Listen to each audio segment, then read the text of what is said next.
자, 여러분 안녕하셨어요? 안녕하세요. 이번 주는 우리가 이제 그 우엉이라고 우엉 그 일주한 거 있죠? 네. 그래서 그 우엉에 대해서 잠깐 설명할까 합니다. 그 사실 우엉 언제 먹죠 우리가? 김밥 쌀 때 참 많이 넣죠? 그래서 또 김밥 싸다 보면 하나 먹게 되고 그래서 그 최소한 이제 그런 거를 할 때 그 우엉의 성질이나 우엉의 역사 이런 걸 알고 싸는 거하고 그냥 드립대대고 싸는 거하고는 좀 약간 차이가 좀 있죠. 그래서 오늘은 그 우엉에 대해서 설명하는데요. 이 우엉은 그 동양에서는 아주 옛날부터 있었나 봐요. 그러니까 만주라든지 시베리아라든지 중국, 우리나라 다 있었대요. 근데 그 예전 기록을 보면 참 재밌는 게 우엉을 많이 먹으면은 몸이 가벼워진대요. 근데 옛날에는 몸이 가벼워진다면 못 먹었으니까 뭐 그런 게 됐는데 요새는 반가운 일이야 이게. 그래서 그 몸을 가볍게 하고 힘이 나게 한다. 예전부터 이제 이런 기록들이 참 많아요. 그리고 이 우엉도 보면은 뿌리나 잎이나 다 먹을 수가 있어요. 줄기도. 그렇기 때문에 그 우엉은 예전에 이제 채소 중에 가장 아름다운 거다.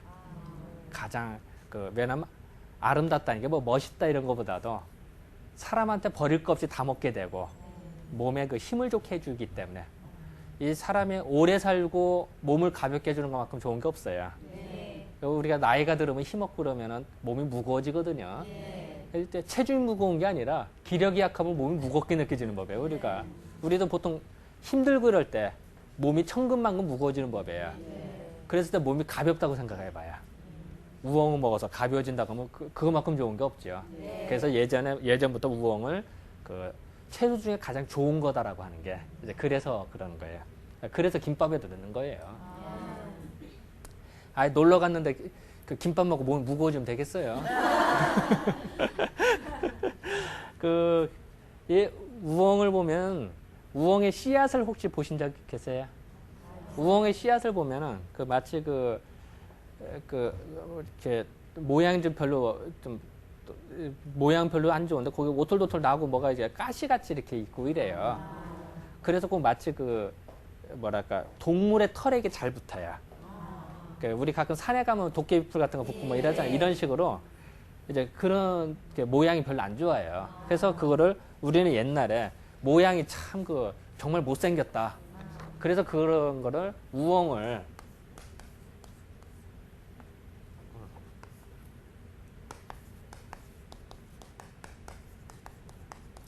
악실, 나쁘를 악인할 때 악자. 참 모양이 참 나쁜 씨앗이다. 열매실자. 그러니까 모양이 참 좀 뭐같이 생긴 씨앗이다. 이래서 악실이라고도 그래요. 예전에. 그리고 그 우엉을 물론 이제 이파리나 뿌리를 사람도 먹습니다만 소가 그렇게 좋아한대요. 소를 주면 그렇게 좋아해서 그래서 우채라고 돼요. 우채. 소자를 써서. 이제 채는 이제 채수채자를 쓰면 되겠죠. 그래서 우채다 하면은 이게 우엉을 뜻한다. 이런 것도 되고요. 그래서 이제 우리가 사실 이제 그래서 우엉을 한문으로 쓰면 이제 우방자라고 그래요. 우방자라고 이렇게 쓰는데 그래서 이제 요 소자를 쓰는 이유가 이제 아까도 말씀드린 이제 소가 우엉을 잘 먹기 때문에 이제 그래서 그렇고요. 또 재밌는 것 중에 하나가 예전에 이제 요즘도 있습니다만 이제 도사들 있죠.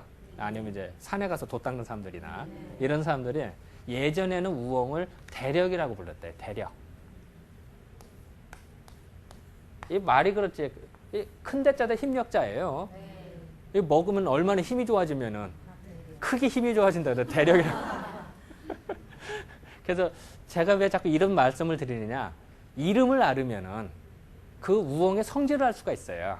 그래서 이제 이런 말씀을 자꾸 드리는 거예요. 그러니까 우엉의 이명으로 대력이라고 하는 이유도 힘이 좋아지니까 이런 단어가 붙여지는 거예요. 그래서 이제 예전에는 우리가 우엉을 뭐라고 불렀냐면은 예전에는 우왕이라고 불렀대요. 우왕.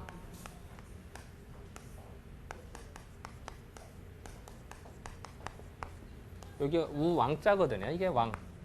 예전에 이제 훈몽자회라고 우리나라 최초의 국어 사전이 있어요. 거기에는 우왕이라고 나와요. 그랬다가 이제 요것이 지나서 이제 우웡.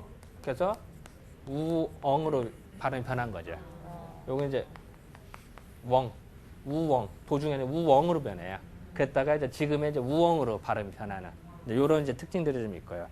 그 우엉을 예전에는 또 많이 별로 안 먹었었나 봐요. 그래서 예전 기록을 보면은 그 본초강목이라고 해서 이제 그 명나라 말기에 나온 중국 최고의 그 식물학사전이 있어요. 거기에 보면은 옛날 사람들이 우엉을 별로 안 먹어서 안타깝다. 많이 먹었으면 좋겠는데 이렇게 좋은 걸 왜 안 먹었을까? 뭐 이런 이제 말이 나와요.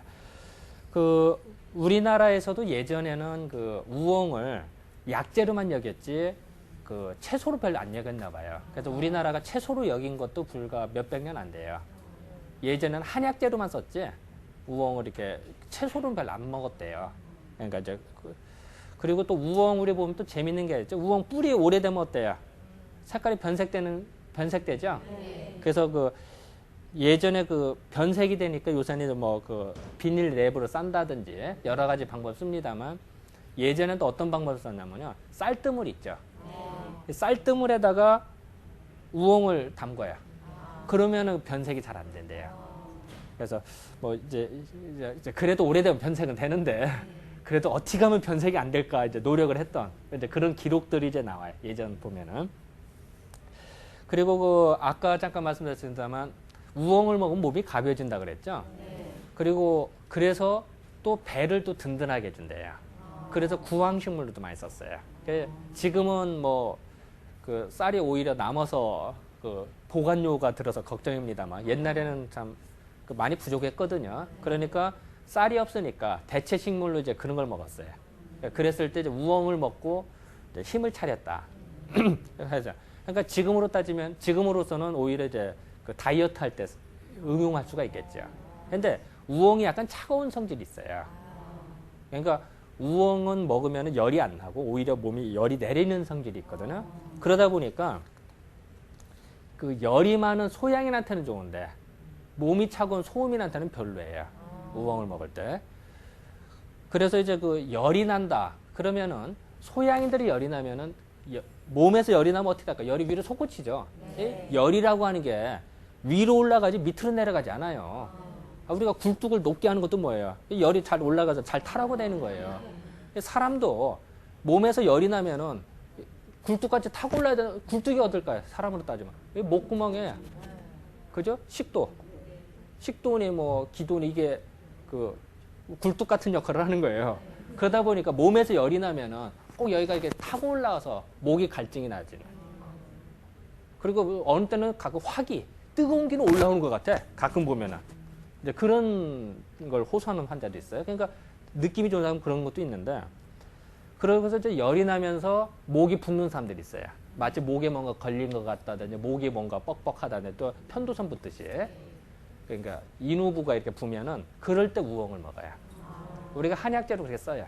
특히 이제 소양인들인데 그 목에 뭔가 걸린 것 같다든지, 화기가 치받쳐서 여기가 열이 꽉 찼다든지, 이랬을 때 우리가 우엉의 씨를 약으로 사용해요.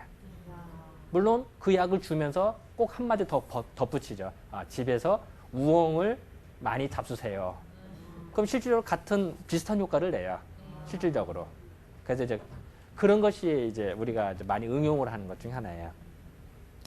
그리고 그 이제 여기 열을 없애주니까 이제 가래 끓는 거 있죠. 가래도 없어지겠죠, 당연히. 근데 그 가래가 열로 인한 가래겠죠. 가래도 종류가 많아요. 차가워도 가래가 생길 수가 있고, 오히려 뜨거워도 가래가 생길 수가 있거든요. 그럴 때 몸에 열이 났으면서 나는 가래, 그럴 때 사용할 수가 있겠죠. 그리고 그 아까 제가 그 우엉의 씨를 그 악실이라고 해서 모양새가 별로 안 좋다고 그랬잖아요. 그러다 보니까 이 쥐 있죠, 쥐. 이 쥐의 털에 우엉의 씨가 붙으면은 안 떨어져서 이 쥐의 털 달린 짐승들이 자기 몸에 뭐가 붙은 걸 그렇게 싫어해요. 호랑이도 그렇고 털 달린 짐승들한테 이게 뭘 붙여놓잖아요. 예를 들어 스카치 테이프를 붙여놓는다든지 아니면은 뭐 풀을 붙여서 하면 그렇게 싫어해요. 예전에 호랑이 잡는 방법 중에 하나가 나뭇잎에 풀 붙여가지고선 참 이런 옛날 이야기 많이 나오죠. 그게 털 달린 짐승들의 특징이에요. 그런데 쥐도 그 중에 하나예요. 쥐도 몸에 뭐 붙는 걸 되게 싫어해요. 그랬을 때 쥐구멍 앞에 일부러 우엉에 씨를 놓는 거예요. 그럼 이제 쥐가 가다가 붙으니까 이제 도망치는 그러니까 참 옛날 좀 풍치가 있죠. 그걸 때려잡아도 되는데 그거보다는 야, 너 여기 살지 말고 딴 데 가서 살아 하고 우엉에 씨를 놓으면은 이제 그 쥐가 이제 이사를 가죠. 아예. 이제 그래서 우엉을 뭐라고도 하냐면은 서점자라고도 해요.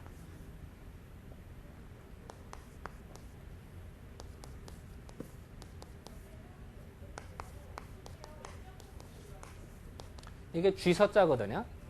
그러니까 쥐의 점은 이제 점착성, 뭐 붙는다, 붙을 점자니까요. 쥐에 잘 붙는 열매다. 그래서 우엉의 씨를 서점자라고도 표현을 해요. 그러니까 우리가 이런 단어를 딱 보고 나서 아, 서점자? 이거는 그 털에 쥐에 잘 붙고 쥐가 싫어하겠구나. 이런 걸 알 수가 있는 거죠. 그래서 이제 어쨌든 풍추가 있죠. 그 예전 보면은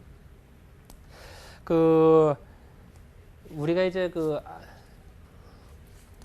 피부가 가려울 때 아까 그 우엉이 약간 그 열을 내린다고 그랬죠. 그러다 보니까 우리가 피부에 뭐가 나서 가려울 때 우리가 이제 한의학을 생각할 때는 뭐 피부 가려운 게 여러 가지 종류가 있어요. 근데 그 중에 하나가 뭔지는 모르지만 열이 떴을 때 피부가 더 가렵다고 생각을 해요. 실제로 피부 가려울 때 더우면 더 가려워져요. 그렇기 때문에 열을 내려는 우엉을 먹어주면 피부 가려움증이 없어진다 생각하는 거예요. 또 실제로 그렇게 예전에 사용을 했어요. 예전에.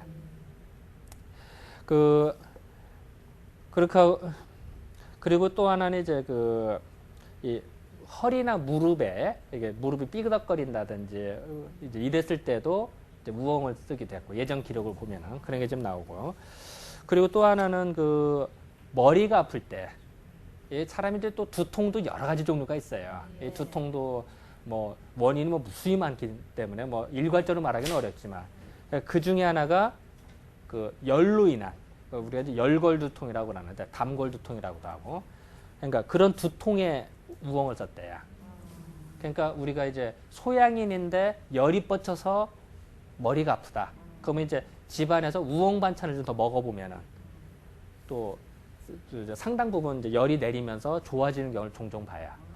이것이 이제 음식으로 치료하는 방법 중에 하나죠. 그런데 이제 우엉이 아까 약간 차갑다고 그랬죠? 네. 그러니까 예를 들어서 설사하는 사람은 좋을까요? 나쁠까요? 안 좋아요. 그러니까 속이 헛헛한 사람들 있어요. 속이 헛헛하다든지 설사 자주 하는 사람들은 우엉을 많이 먹으면 오히려 득보다 실이 더 많아지는 법이죠. 그러니까 그런 때는 좀 안 먹는 게 좋겠죠. 그리고 우엉의 차가운 성질 때문에 뭐 지금이야 이제 원하지 않는 임신을 했다든지 이랬을 때 다 산부인과 병원에 가서 이렇게 합니다만 예전에는 우엉을 이렇게 잘라서 차가운 성질로 이렇게 집어넣어서 이제 낙태를 시키는 이런 것도 있는데 근데 이제 이것도 이제 뭐 지금 이렇게 하라는 얘기가 아니라 옛날 기록을 보면 근데 그 이유가 뭘까? 그것도 우엉의 차가운 성질 때문에 뭔가 한다. 그러니까 임신 중에는 우엉을 많이 먹는 게 좋을까요? 안 좋을까요? 그러니까 임신 중에는 먹지 말아라 이런 얘기들이 이제 일부 나오는. 그러니까 이제 무작정 우리가 임신 전에 먹지 말자 이렇게 하는 것보다도 왜 그런가를 알고선 알아야겠다. 그렇다고 또 몸에 열이 많은 사람 먹어도 되겠죠. 임신해야 돼. 근데 몸이 차가우면서도 뭐 그런다든지 그럴 때 이제 그걸 조심해라 이런 뜻으로 생각하면 되겠죠.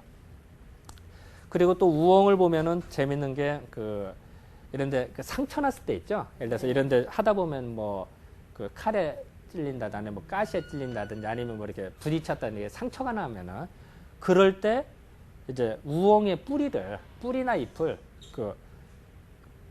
소금에 넣었다가 이렇게 붙이면은 이게 잘 낫는다 이런 기록도 나와요. 그 이유도 뭐 지금이야 뭐 다른 게 많은데 예전에 왜 그런 얘기를 하느냐. 옛날 생각때 우엉 자체가 열이 이렇게 약간 내리면서 이렇게 응축하는 힘이 있거든요. 그러니까 이 상처가 열 나면은 더 덧나요. 그러니까 열을 없애주면서 뭔가 응축시키면서 아물게 하는 이런 역할이 있지 않을까 이런 생각을 한 거죠. 그러니까 같은 현상을 놓고도 어떻게 해석하느냐의 문제예요. 어떻게 보면 뭐 코에 검은 코걸이, 귀에 검은 귀걸이 같지만 자연현상을 어떻게 합리적으로 해석을 해서 그걸 우리 걸로 만드느냐가 중요한 거예요. 예를 들어서요. 우리가 관악산을 본다. 그럼 관악산을 정면으로도 봅니다만 뒤에서 볼 수도 있고 또 헬리콥터 타고 위에서 볼 수도 있어요. 그게 딱 관악산이에요.